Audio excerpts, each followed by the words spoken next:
With all of the recent food outbreaks, we'll tell you why local farms are a safe alternative when shopping for your food. I'm Jordan Echols. The Amanda Knox trial may be causing some students to think twice about studying abroad. Good evening, I'm Amanda Santiago. Studying abroad is a popular trend in college, but after the Amanda Knox trial, will students be as eager to leave the U.S.? Newsource reporter Christy Etheridge took to the campus to find out if more UGA students are staying home sweet home. If you are interested in studying abroad, check out their website. You can see it at the bottom of your screen. Trying to have a baby? A new study says certain pre-pregnancy diets could reduce the risk of birth defects. The study focuses less on nutrients needed and more on the quality of a prenatal diet. Author Dr. Susan Carmichael says food quality matters when you want to get pregnant. She says women need to eat more fruits, vegetables, and whole grains. This can decrease the number of babies born with neural tube defects and cleft lip. Dr. Carmichael says taking the right supplements is very helpful, but what you eat does matter. Dry skies in the area are causing some problems for some local counties. Britton Thomas will let you know if any helpful rain is on the way.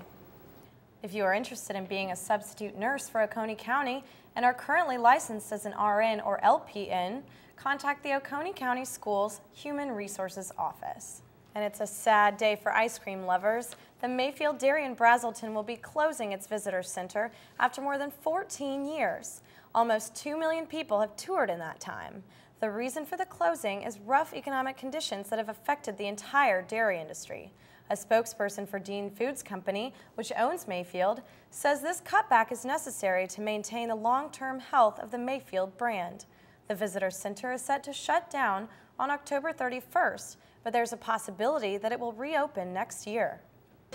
The world is mourning the loss of one of technology's greatest innovators. I'm Jordan Echols. And Get this, wearing your pants too low may make your pockets lighter. The City of Albany's saggy pants law has allowed them to collect almost $4,000 in fines since the ordinance went into effect last November. Dave Sparks, the crime analyst for the Albany Police Department, says the city reports an average of 45 to 60 cases of saggy pants a month. There were 50 cases reported just this past August. Sparks said that most cases occur during warmer months because people don't want to have their pants sagging during cold weather. We spoke with the Athens-Clarke County Police Department, and they said no similar law has been discussed for the city. Have you ever gotten a speeding ticket you thought you didn't deserve? Reporter Mari Shirley tells us about a local community that is voicing its complaints. The city of Gainesville will be closing some roads this weekend. A number of downtown streets are closing today in preparation for the start of the Mule Camp Market tomorrow. Many intersections will be closed, including Washington Street at Green and Maple Street, Spring Street at Green and Maple Street, Maple Street at Jesse Jewell Parkway and Broad Street, and Main Street at Broad Street. Roads will reopen Sunday at 10 p.m. Hank Huckabee was formally introduced as the new chancellor of the University System of Georgia at a conference last night. As the former vice president of UGA, Huckabee felt right at home last evening at the Georgia Center. Huckabee is faced with some hard decisions as he takes over during these tough economic times. He was joined by UGA President Dr. Adams and other esteemed guests. While the mood was often serious, they did find time to break the ice. With the milk cartons shaking and the drums beating, the crowd left the conference inspired.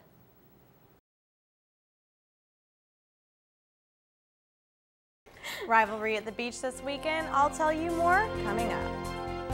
Well, the question is being raised again, should student athletes be paid? Some have argued for this in recent years after several major NCAA scandals. Matt Ryan takes a look back at the events that have affected the debate. Rick Alexander has covered NCAA athletics for more than 40 years as a radio personality at 5 different SEC schools. Newsource will continue to bring you coverage of this topic as it progresses. One man knows what it's like to be on both sides of the Georgia-Florida rivalry. He's UGA Athletic Director Greg McGarity. He walked the halls with our own Caitlin Heck today and told her how it feels to be back in red and black. One of our very own Georgia Bulldogs is in line to be a Butkus Award winner. Outside linebacker Jarvis Jones is now one of 12 semifinalists for this award. The Butkus Award honors top football linebackers throughout the nation. Von Miller of Texas A&M University was last year's winner. He was one of the #2 overall NFL draft pick and now plays for the Denver Broncos. No Georgia player has ever won this award. Blue, orange, red, and black. The big rivalry weekend is here, and Georgia couldn't be more ready. Tree is back, and we're ready to attack. Coach Mark Drick says the race for the Eastern Division might be tough, but it's on. Well, Amanda, I'll tell you all about that a little bit later. But first, I'll tell you who's making their way to state in the world of high school sports after the break. Well, rainy weather is keeping fans on edge. Game 6 of the World Series is scheduled for tonight thanks to a rain delay last night. The Rangers are up 3-2 and could seal the deal with a win tonight. This win for the Rangers would be the first World Championship ever for the 50-year-old franchise. The Rangers will start Colby Lewis, and Jaime Garcia will pitch for the Cardinals. And 2 of our very own Georgia Bulldogs are being honored this week. Swimmers Melanie Margalis and Nick Fink are this week's winners for a few Southeastern Conference awards. Margalis is the SEC Female Swimmer of the Year, and she currently leads the SEC in 3 major events, including the 100 and 200-meter breaststroke. Fink is now the SEC Male Freshman of the Week after winning 2 events against North Carolina on Saturday. Georgia's swimming and diving team takes on Florida in Gainesville this weekend. And Madison County High School is in it to win it. The Red Raiders softball team has made it to the state tournament yet again, with a young team but a loss of some great players. Coach Kiesler remains confident that these ladies will pull through and take it all. Kiesler says, "We lost 8 seniors from last year's team, so to make it again is a great accomplishment for the kids." The state tournament starts today in Columbus and will continue through Saturday. Bright lights, brighter prospects. It's playoffs time. We've got some big matchups tomorrow night before the regional playoffs start next week. Here are a few teams that could be making some noise. 7-1 Clark Central has already secured their spot in the playoffs. They'll play at Rockdale County tomorrow night at 7:30. The undefeated Prince Avenue Wolverines will take on Athens Christian at home. Gainesville plays at West Hall, and Banks County will meet East Hall as the visiting team.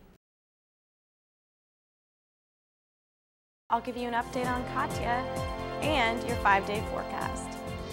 Lee has definitely left us, but continues its destructive path up the East Coast. Fortunately for us, Lee was not as bad as we were expecting. Alabama took the brunt of the storm and suffered a lot of structural and flood damage, as you can see in the video. Georgia Power reported about 8,000 people in North Georgia without power this morning. In Athens, Clark County, and surrounding counties were under tornado warnings until late last night. Downed trees and power lines caused the most damage in Northeast Georgia. Now let's take a look at Lee's progression.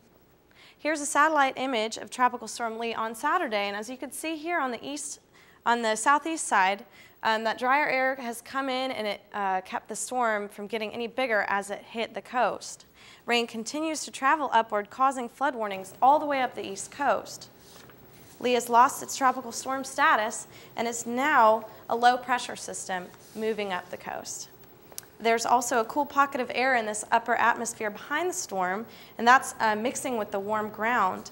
And this mix of temperatures is what's causing those scattered showers that we've been seeing all of yesterday and this morning as well. We should see some cooler temperatures this week thanks to that cold front due to Lee. So currently in Athens today, we're looking at some partly cloudy skies, maybe a little bit of drizzle out there still right now. You're looking at a temperature of 73 degrees with south winds at about 10 miles per hour. Looking at our national map here, you can see that Lee has turned into this low pressure system, and it's going to keep going all the way up. And there are going to be some flood warnings up in New York and Vermont as well. We don't know where she's going to hit yet. She's still a very, very small storm. She's going to build, though, and because she's so far away, she may still take that path of Katya, but she may also hit us, so be careful and stay on the lookout for that. Currently in Athens right now, it's overcast outside with a temperature of about 76 degrees. Today's high was about 79, and it was a beautiful, beautiful day in Athens. Tonight, you're going to look at some partly cloudy skies We're going to have a temperature of about 58 degrees, so if you go out tonight, make sure to bring that sweater. You might need it. Looking at some overnight temperatures tonight, it's going to be beautiful outside. We're going to have some really nice temperatures, some mid to low 50s, so remember to bring that sweater if you get cold easily. Also tomorrow in Athens, you're going to see mostly sunny skies with a high of about 81 degrees. No chance of rain tomorrow and about a 5-mile-an-hour westward wind. We're looking at some great temperatures tomorrow. It's going to be about 81 in Athens, 58 is your low tomorrow, 83 in Toccoa with a low of 57. It's going to be a beautiful day, so try and get outside tomorrow. And then finally, the moment we've all been waiting for, our kickoff forecast as your Georgia Bulldogs take on the South Carolina Gamecocks. It's going to be a beautiful, beautiful day. Temperature of a high of about 86 degrees outside, so make sure to wear that sunscreen because it is going to get hot up in those bleachers. Now taking a look at your 5-day forecast.